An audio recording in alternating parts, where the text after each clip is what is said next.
Welcome to the new UI widgets tutorials. This tutorial is about the table header with a context menu.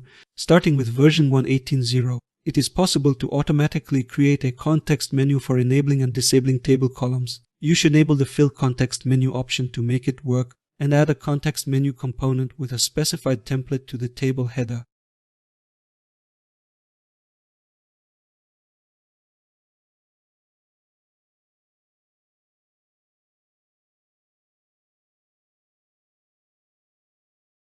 The tables created by Widgets Generator have this feature enabled by default.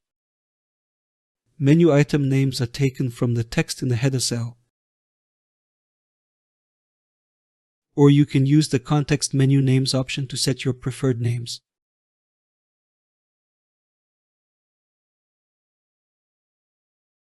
Context menu items are automatically updated when you add a new column, remove a column, or change the locale.